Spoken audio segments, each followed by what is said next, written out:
Merci de nous retrouver pour Rendez-vous Matin. Et comme chaque semaine, nous ouvrons notre page consacrée à l'immigration ici aux États-Unis avec Maître Marcel Poirier. Bonjour Maître. Bonjour. Alors aujourd'hui, nous allons parler des visas B1, B2. Est-ce que tout d'abord, vous pouvez nous préciser à qui s'adressent ces visas? Alors, les B1, B2, c'est une grande confusion parmi nos clients. Pour les Canadiens, le B1, B2, le visa laminé dans le passeport n'existe pas. Il faut demander à la douane pour une raison de business ou de tourisme prolongé.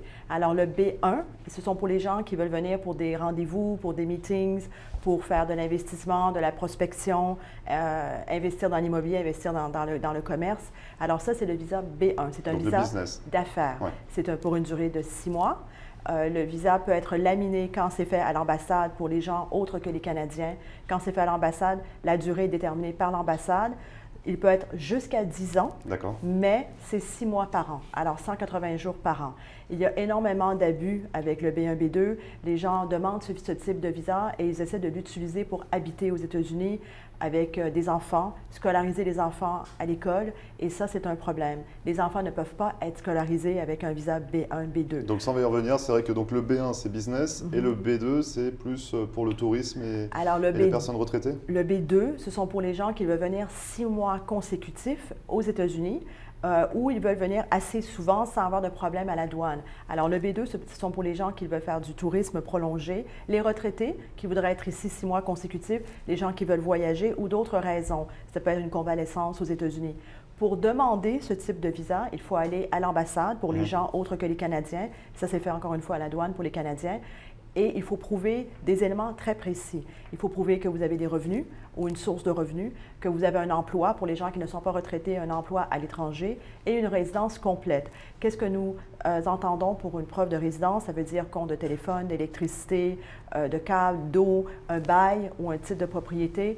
Ils sont très, très stricts sur la preuve de résidence parce que l'intention avec un B1, B2, elle est temporaire, elle est de retourner dans son pays d'origine. Ce n'est pas un visa où vous liquidez.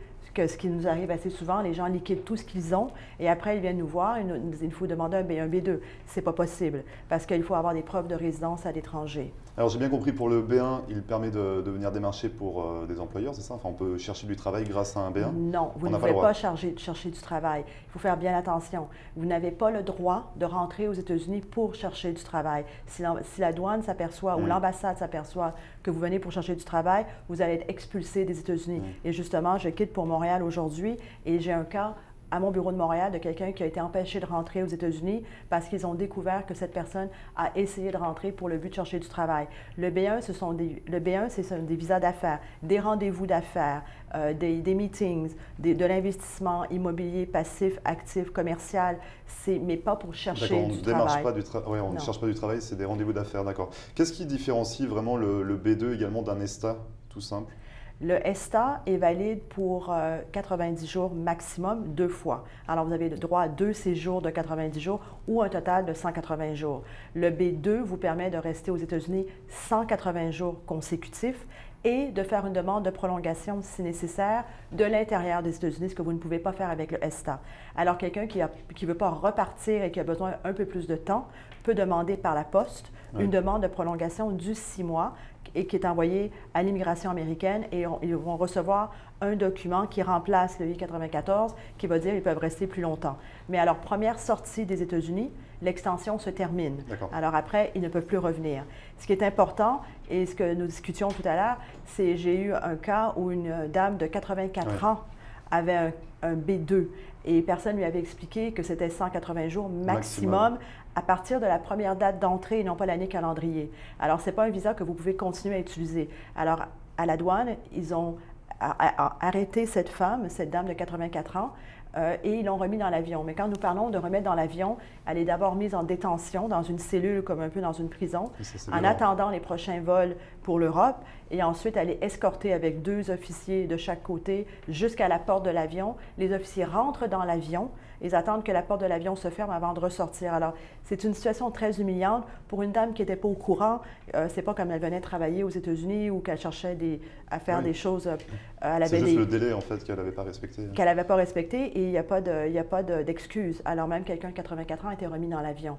Alors, cette semaine, par exemple, j'ai reçu un appel de la douane à Miami avec quelqu'un qui était à la douane pour me poser des questions. Il avait effectivement un B1. Pour un de vos clients, du coup? Pour un B1. Et ils ont demandé pourquoi il était enregistré avec un B1, qu'est-ce qu'il venait faire, et ils ont questionné la personne aux douanes. Alors, il faut être vigilant. Il faut que les clients soient au courant de qu'est-ce qu'ils ont le droit de faire et de ne pas faire. Justement, donc oui, on peut le repréciser un petit peu. Qu'est-ce qu'on peut faire finalement avec ce type de visa? Il faut faire attention parce que les gens créent des compagnies parce que c'est très simple de créer une compagnie. Vous ne pouvez pas être indiqué en tant que manager avec un B1 sur une compagnie sans visa de travail. Alors, le B1 a été utilisé pour avancer, si vous voulez, vers la voie d'un visa investisseur, mais il y a des paramètres à faire attention. Et ça, c'est des questions qu'il faut absolument nous poser directement avant d'aller de l'avant, avant de se présenter aux douanes avec un B1, parce que les officiers, ils font très, très attention aujourd'hui à ce qu'il est possible de faire et de ne pas faire. Alors, qu'est-ce qui arrive à la douane si quelqu'un utilise un B1 et qu'ils n'ont pas le droit de faire l'activité? Alors, la douane, comme cette semaine, a dit bon, vous n'avez pas le droit d'utiliser le B1 pour cette activité que vous voulez faire aux États-Unis. Après, la personne est remise dans l'avion. Et si l'immigration détermine que c'était quelque chose qui n'était pas autorisé de faire, après, il faut faire un waiver, une demande de permission de revenir, et ça, c'est fait à l'ambassade américaine, parce que à l'ambassade à l'étranger. Si la douane détecte en fait qu'on vient pour une mauvaise raison selon la douane, on est interdit de territoire pendant une certaine période. Comment ça se passe? Pendant une certaine période, ça peut être jusqu'à 5 ans ou plus, dépendamment de la raison de l'interdiction. Ça peut être également que les enfants sont scolarisés avec un B1 et que l'officier tout simplement demande aux enfants, est-ce que vous allez à l'école? Les enfants disent oui. Alors après, tout le monde est remis dans l'avion. Et c'est un peu plus grave quand vous avez les enfants scolarisés. Alors, il faut que les critères du B1 soient précis. Quand vous demandez à l'ambassade le visa, dans la bande électronique, il est indiqué, tout est enregistré, la preuve de résidence à l'étranger, l'emploi à l'étranger, les fonds que les gens ont pour vivre en attendant aux États-Unis. Alors, quand le visa est scanné à la douane, l'officier devant son écran a toutes ces informations. Alors, ils savent exactement qu'est-ce qui avait été dit à l'ambassade et maintenant, qu'est-ce que les gens vont dire à l'entrée? Est-ce que c'est contradictoire avec la présentation? Alors là, ça peut être considéré une misreprésentation à la douane. C'est pour ça que ça paraît facile et un B1, B2, ça peut être refusé à l'ambassade. Et si vous avez un refus pour les Européens, après, l'ambassade a le droit d'arrêter le ESTA. Alors ça, c'est que si le B1, B2 est mal utilisé ou mal demandé à l'ambassade... On ne peut même pas venir en tant que touriste demander un ESTA facilement. Peut bloquer le ESTA pour une période de temps indéfinie. Alors, si le B1, B2 est mal fait ou la demande n'est pas bien enregistrée ou refusée à l'ambassade, après, l'ambassade a le droit de refuser et de bloquer le ESTA pendant 1 an, 2 ans, 3 ans. Après, il faut continuer à redemander le B1, B2 et quand ils décident que tout va bien, ils peuvent remettre le B1, B2. Et ce problème de ESTA peut durer des années. Alors, quand les clients nous demandent, nous voulons faire un B1, B2 parce que nous voulons avoir 6 mois sur les États-Unis, il faut dire, on se pose, on s'arrête et on dit, pourquoi avez-vous besoin d'un B1, B2? Parce que l'ambassade se dit, pourquoi vous ne pouvez pas utiliser le ESTA? Vous avez quand même 180 jours, alors utilisez vos 2 fois 90 jours, pourquoi avez-vous besoin? Alors, il faut vraiment que ça soit justifié. Si ce n'est pas justifié, après, il peut y avoir un refus et un refus peut engendrer beaucoup de problèmes que personne n'est au courant.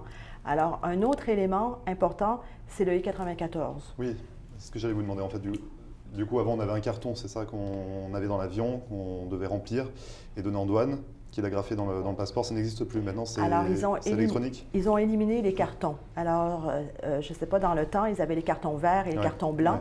Alors, le carton vert, c'était pour les gens qui rentraient avec le ESTA pour tourisme, pour venir en vacances. Et le carton blanc, c'était les gens qui venaient par affaires avec un visa. Ils ont éliminé les fameux cartons. Maintenant, ils n'existent plus. Il faut aller sur Internet, il faut aller sur le site du CBP et à chaque entrée, même les gens qui rentrent en ESTA, ils sont obligés d'imprimer ce I-94 qui est maintenant format électronique. Alors, et la même chose pour les gens qui ont des visas. C'est très important parce qu'une date est indiquée sur le système et il ne faut pas dépasser cette date. Si vous dépassez la date autorisée sur le territoire américain, vous êtes considéré illégal. Et même si vous n'étiez pas au courant qu'il fallait aller sur l'imprimé, ce n'est pas une excuse. Vous êtes quand même considéré illégal. Il faut ressortir et après, vous pouvez avoir des problèmes pour revenir. Alors, le I-94, c'est pour maximum 2 ans à la fois pour les gens qui ont un visa. Alors, même si vous avez un visa de 5 ans, par exemple, un visa investisseur, le maximum autorisé sur le territoire est toujours que 2 ans à la fois. Et cette date change chaque entrée. Alors, les gens qui font énormément d'allers-retours, à chaque fois qu'ils rentrent aux États-Unis, il faut imprimer le I-94 pour tous les membres de la famille. Ouais. Oui, justement, une dernière question peut-être par rapport à ça. Le B1, B2, les enfants peuvent également bénéficier de ce visa quand ils sont dépendants des parents? Alors, le B2 est aussi utilisé comme dépendant du B1. Alors, c'est pour l'épouse ou l'époux de la personne qui demande le B1. Et les enfants, les dépendants obtiennent un B2 qui peut être utilisé, mais pas scolarisé. Si les gens veulent scolariser les enfants pendant le séjour de 6 mois, il faut les enregistrer à l'école par correspondance. Est-ce qu'il y a un coût pour ce visa? Oui, il y a un coût pour le visa à l'ambassade. Et bien sûr, nous, si nous préparons, nous facturons des honoraires.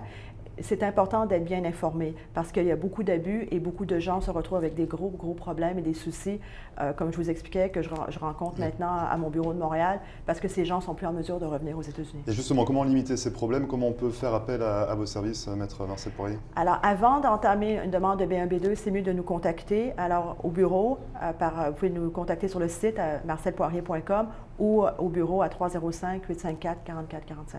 Merci beaucoup d'être venu nous éclairer sur les B1, B2. Vous partez pour votre bureau au Canada, mais on se retrouve la semaine prochaine pour une nouvelle chronique. Merci, Grégory. Merci beaucoup, Maître. Et nous, on se retrouve juste après la publicité.